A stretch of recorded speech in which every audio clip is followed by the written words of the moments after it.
ఈ క్రిస్మస్ దినాల్లో మనందరికీ బాగా గుర్తొచ్చే కొన్ని పేర్లు మీకు చెప్తాను. క్రిస్మస్ నాటికి నేను చూశాను, చాలా సంతోషం అనిపించింది. నాకు చాలా చక్కగా అమ్మగారు పాట పాడారు. ఆ పాట అయితే నాకు చాలా నచ్చింది. చాలా చక్కగా నీట్గా పాడారు, చక్కగా స్కిట్ అంతా చాలా చక్కగా ప్రదర్శించారు.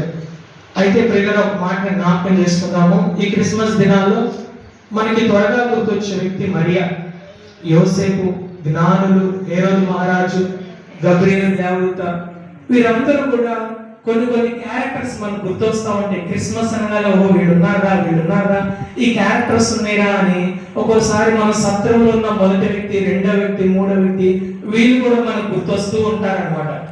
అయితే కొన్ని దినాలుగా నేను ఆయా ప్రాంతాల్లో వాక్యాన్ని ప్రకటిస్తున్నప్పుడు దేవుడు నాకు ఒక క్యారెక్టర్ స్టడీ చేయనా అన్నాడు. ఏంటి ప్రభు అంటే, ఆయన జ్ఞాపకం చేసిన భార్యాభర్తలు బైబిల్ గ్రంథంలో ఈ క్రిస్మస్ దినాల్లో నువ్వు నేను ఖచ్చితంగా జ్ఞాపకం చేసుకోవాల్సిన వారు ఉన్నారు.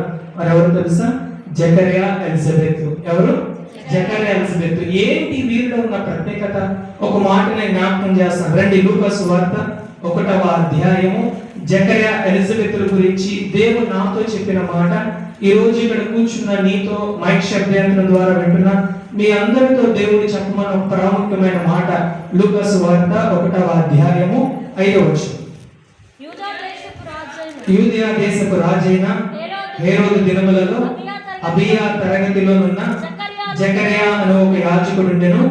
అతని భార్య అహరోను కుమార్తెలలో ఒకతే. ఆమె పేరు ఎలిజబెత్. వీరిద్దరు ప్రభు యొక్క సకలమైన ఆజ్ఞలు చొప్పునను న్యాయ విధుల చొప్పునను నిరపరాధులుగా నడుచుకొనుచు, ఈ మాట అండర్లైన్ చేసుకోండి, దేవుని దృష్టికి నీతిమంతులై ఉన్నారు. చాలు ప్రియులారా, జాగ్రత్తగా వినండి.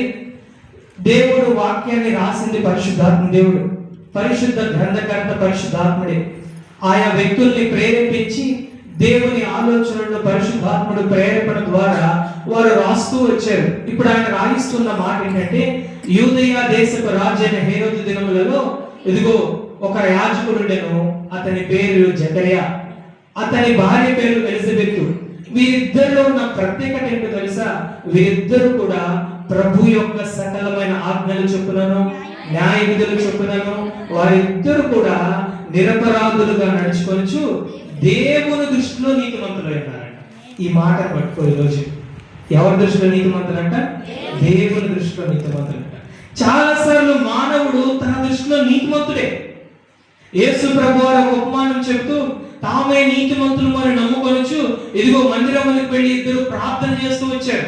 వారిలో ఒకడు పరిసయ్యుడు, ఒకడు సుంకరి అని చెబుతూ, పరిసయ్యుడు తన దృష్టికి తాను నీతిమంతుడిగా ఉండడానికి గల కారణం ఏంటి తెలుసా? పరిసయ్యుడు చేసిన పని తెలుసా?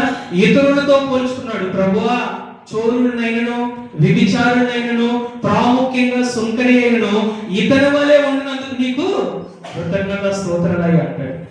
మనం భక్తి జీవితంలో ఇతరులతో కంపేర్ చేసుకున్నప్పుడు మనం నీతిమంతులుగా కనబడతాం.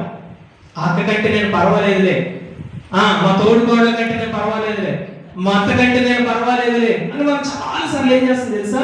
భక్తి జీవితంలో కంపారిజన్. రెండవదిగా పరిసయ్యుడు నీతిమంతుడు అనుకోవడం గల కారణం ఏంటంటే, అతను చేస్తున్న భక్తి కార్యక్రమాలు. అయ్యా, నేను వారానికి 2 సార్లు ఉపవాసం ఉంటాను, నేను నాకు కలిగిన సంపాదన అంతట్లో కూడా 10వ భాగం 10వ భాగం ఇస్తున్నానని ఆయన చేస్తున్న భక్తి కార్యక్రమాలను బట్టి అతడు నీతిమంతుడుగా ఉన్నాడు. కానీ చివరికి యేసు ప్రభు వారు అంటాడు, ఇదిగో ఇతడి కంటే అతడు నీతిమంతుడిగా తీర్చబెడతాను ఇంటికి వెళ్ళాడు. పిల్లరా, మనిషి ఎప్పుడు కూడా పక్క వాళ్ళతో పోల్చుకొని మేము భక్తి పరులం అనుకుంటాడు. మనిషి ఎప్పుడు కూడా అతడు చేసే భక్తి కార్యక్రమాలను బట్టి అతడు నీతిమంతుడు అనుకుంటాడు. జకర్యా, ఎలిజబెత్ గురించి దేవుడు రాయిస్తున్న మాట ఏంటంటే, ఇదిగో వీరిద్దరిలో ఉన్న ప్రత్యేకత తెలుసా? వీరు దేవుని దృష్టిలో నీతిమంతులు. హల్లెలూయా. ఈ రోజు ఇక్కడ కూర్చుని వాక్యం వింటున్న నీవు మనుషుల దృష్టిలో నీతిమంతుడివి, మనుషుల దృష్టిలో ప్రార్థనా పరురాలి, పాస్టర్ గారి దృష్టిలో భక్తి పరుడివి. నీ గురించి విన్నవాళ్ళు, నిన్ను చూస్తూ ఉన్న వాళ్ళు, నీ గురించి మాట్లాడుకుంటున్న వాళ్ళు అందరూ అనుకుంటున్నారు ఈమె చాలా భక్తి పరురాలు, ఇతడు చాలా భక్తి పరుడు. ఎందుకు ప్రభువా? చక్కగా పాటలు పాడిద్దండి. అబ్బాయి ఎక్కడ మీటింగ్ అంటే అక్కడ ముందు పనుల్లో ఉంటాడండి. ఎక్కడ వినపడినా సరే మందిరంలో పనులు చేస్తారండి. మంచిది, ఇవన్నీ చేయకూడదని నేను అనడం లేదు, దాన్ని బట్టి నువ్వు దేవుని దృష్టిలో నీతిమంతులు అయిపో. ఎవరు దేవుని దృష్టిలో నీతిమంతులు?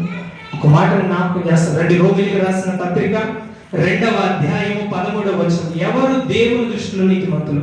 మనుషుల దృష్టిలో నీతిమంతుల గురించి నేను మాట్లాడడం లేదు. ధర్మశాస్త్రము విలువారు దేవుని దృష్టికి నీతిమంతులు కారు గాని ధర్మశాస్త్రమును అనుసరించి ప్రవర్తించువారే దేవుని దృష్టికి నీతిమంతులు. ఒక్క మాటను పట్టుకో. ఈరోజు జకరియా ఎలిజబెత్ లో ఉన్న ప్రత్యేకత, వారు దేవుని దృష్టిలో నీతిమంతులు. ఎవరు దేవుని దృష్టిలో నీతిమంతులు అంటే ధర్మశాస్త్రము వినేవారు దేవుని దృష్టికి నీతిమంతులు కారు. వాక్యం వినేవాడు దేవుని దృష్టికి నీతిమంతులు కారు. మీకు అవకాశం ఇవ్వట్లేదు కానీ పాస్టర్ గారు అసలు అవకాశం ఇస్తే నాకన్నా ఎక్కువ వాక్యం చెబుతారు లేదు. అవునా కదా? అసలు చెప్పంటే ఎన్ని రెఫరెన్స్లు చెబుతారు మీరు. పాస్టర్ గారు చెప్పకముందే తీసేవాళ్ళు చాలా మంది ఉన్నారు. ఇక్కడ వాక్యము వినడానికి నేటి సంఘం అలవాటు పడిపోయింది. వాక్యానికి మార్పు లేయడానికి అలవాటు పడిపోయింది. వాక్యం బాగుందని చర్చిలో మెచ్చుకొని బయటికి వెళ్ళి మర్చిపోతున్నాం. ఇది అపవాది చేస్తున్న కుట్ర. దేవుడు అంటున్నాడు, ధర్మశాస్త్రము వినవారు దేవుని దృష్టికి నీతిమంతులు కారు గాని ధర్మశాస్త్రమును అనుసరించి ప్రవర్తించి వారి దేవుని దృష్టికి నీతిమంతులు. హల్లెలూయా. ఈరోజు ఒక్క మాట గుండెల మీద చేసుకొని చెప్పు, నీ ప్రవర్తనలో మార్పు వచ్చిందా? నీ ప్రవర్తనలో. యేసు ప్రభువారి దగ్గరికి రాకముందు ఇదిగో మా అమ్మ బూతులు తిట్టేదండి, ఇప్పుడు మా అమ్మ బూతులు తిట్టట్లేదు అని మీ పిల్లల్ని గురించి చెప్పగలరా? యేసు ప్రభువారి దగ్గరికి రాకముందు మా నాన్న భయంకరమైన తాగుబోతు, మరి ఏ వాక్యం తగిలిందో మా నాన్నకి? ఆ మందిరానికి వెళ్ళినప్పుడు దేవుడు ఏ వాక్యం ద్వారా మా నాన్నతో మాట్లాడాడో? ఇప్పుడు ముక్కోపిగా ఉండట్లా. ఎంత కోపం వచ్చినా సరే మా నాన్న నెమ్మదిగా ఉన్నాడు. మందిరానికి వెళ్ళక ముందు మా అమ్మాయి లోకస్తులలా ఉండేది, లోకస్తులలా మాట్లాడేది. మా అబ్బాయి వస్త్రధారణ, మా అమ్మాయి హెయిర్ స్టైల్ అంత ట్రెండ్ లో ఉండేది. కానీ ఏ వాక్యం తగిలిందో, ఏ వాక్యం మాట్లాడిందో, ఇదిగో మా అమ్మాయి ఇప్పుడు దైవ భక్తి గల స్త్రీలకు తగినట్టుగా మారిపోయింది. హల్లెలూయా. నీ ప్రవర్తనలో మార్పు వచ్చిందా? నీ మాట యేసు ప్రభు వారి దగ్గరికి రాకముందు ఎలా ఉందో, యేసు ప్రభు వారి దగ్గరికి వచ్చిన తర్వాత కూడా ఎలా ఉంటే గుర్తుపెట్టుకో, నువ్వు దేవుని దృష్టికి నీతిమంతుడు కాదు. నిన్ను గురించి ప్రజలు చెప్పాలి. యేసు ప్రభు వారి దగ్గరికి రాకముందు ఈమె, యేసు ప్రభు వారి దగ్గరకు వచ్చిన తర్వాత ఈమె. యేసు ప్రభు వారి దగ్గరికి రాకముందు మా నాన్న, యేసు ప్రభు వారి దగ్గరికి వచ్చిన తర్వాత మా నాన్న. అప్పటిలాగా ఇప్పుడు మా నాన్న లేడు, అప్పటిలాగా ఇప్పుడు మా అమ్మాయి లేదు, అప్పటిలాగా ఇప్పుడు నా భార్య లేదు. చెప్పగలరా? నీ ప్రవర్తనలో మార్పు. ధర్మశాస్త్రము వినివారు దేవుని దృష్టికి నీతిమంతులు కాదు. ధర్మశాస్త్రము వినివారు దేవుని దృష్టికి నీతిమంతులు కాదు. ఎవరు దేవుని దృష్టిలో నీతిమంతులు? వాక్యము ఏదైతే చెబుతుందో అది చేసేవారు నీతిమంతులు. వాక్యము దేనైతే మానుకోమంటుందో అది మానుకున్నవారు నీతిమంతులు. వాక్యము దేనైతే మార్చుకోమంటుందో, వాక్యము దేనైతే విసర్జించమంటుందో, వాక్యము దేనైతే ప్రారంభించమంటుందో, వాక్యము దేనైతే విడిచిపెట్టమంటుందో దాన్ని విడిచిపెట్టిన వారు నీతిమంతులు. విడిచిపెట్టావా? నీ గురించి తెలిసిన వాళ్ళు ఈమె ప్రవర్తనలో మార్పు వచ్చింది. నీ గురించి తెలిసిన వాళ్ళు ఇతనిలో మార్పు వచ్చింది, అప్పటిగా ఇప్పుడు లేడు అని చెప్పగలరా? పిల్లరా, ఒక్కడే మాట నేను చెప్తున్నాను, గుర్తుపెట్టుకో. ఎప్పుడు వెళ్ళిపోతావు తెలియదు. బహుశా 2026 అడుగు పెట్టింది, 2027లో అడుగు పెడతామని గ్యారంటీ లేదు. బయటికి మేము స్ట్రీట్ గాస్పెల్స్, మేము మారుమూల ప్రాంతాలకి, ట్రైబ్స్ ఏరియాకి 4 రోజులు 5 రోజులు అక్కడ ఉండిపోయి అక్కడ ఉన్న ప్రజలకి బైబిల్స్ పంచుతూ, కరపత్రికలు పంచుతూ, ఇంటింటికి తిరుగుతూ యేసు ప్రభు వస్తున్నారని మేము ఇవాంజలిజంలో పనిచేస్తూ ఉంటాం. ఆయా ప్రాంతాలకు వెళ్ళినప్పుడు బాధ వేస్తూ ఉంటుంది, దుఃఖం వేస్తూ ఉంటుంది. మీకులాగా కూర్చొని వాక్యం వినే ఫెసిలిటీ అందరికీ లేదు. భద్రాచలం, అల్లూరు సీతారామరాజు జిల్లాలో రీసెంట్ గా మేము ట్రైబ్స్ ఏరియాకి వెళ్ళినప్పుడు కొండ ప్రాంతాన్ని బాగా ఎక్కి వెళ్ళినప్పుడు ఆ కొండ మీద ఉందండి ఒక చర్చి. అక్కడ ఉంది కొండ మీద అన్ని రాళ్ళు, వాళ్ళకి సరైన బట్టలు, వాళ్ళకి సరైన ఆహారాలు, వాళ్ళకి చెప్పులు లేవు, వాళ్ళకి వస్త్రాలు లేవు. కానీ వాళ్ళు యేసు ప్రభువుని నమ్ముకున్నారు. పిల్లలంటే ఎంత ఫెసిలిటీ దేవుడు ఇచ్చాడు చూడు, ఎంత చక్కని అవకాశం ఇచ్చాడు చూడు. ఇన్ని సంవత్సరాలుగా మందిరికి వస్తున్న నీవు నీ ప్రవర్తనలో మార్పు రాకపోతే దేవుడు బాధపడతాడా? ఇంత వాక్యం విన్న నీవు ఎంతగా వాక్యాన్ని వినిపించినా సరే నీ బ్రతుకులో మార్పు రాకపోతే దేవుడు బాధపడతా? పిల్లడు పుట్టినప్పుడు కాదు కదండి ఆనందం. పుట్టిన పిల్లాడు వయసు తగినట్టు ఎదిగితే ఆనందం. వాడికి ఎంత అన్నం పెట్టినా, వాడిని ఎంత బాగా చూసుకున్నా, పుట్టిన పిల్లోడు ఇంతే ఉంటే తల్లిదండ్రులకు సంతోషమా బాధ? నీ విషయంలో దేవుడు బాధపడకూడదు. ఇంత వాక్యాన్ని వినిపించాను, ఇంకా బూతులు మానుకోవాలా. ఇంత వాక్యాన్ని వినిపించాను, ఇంకా సీరియల్స్ విడిచిపెట్టలా. ఇంత వాక్యాన్ని వినిపించాను, ఇంకా పోటీ మాటలు, చతురులు, సరస్వతులు, ఇదిగో ఆటలతో కూడిన ఆటపాటలు విడిచిపెట్టలా.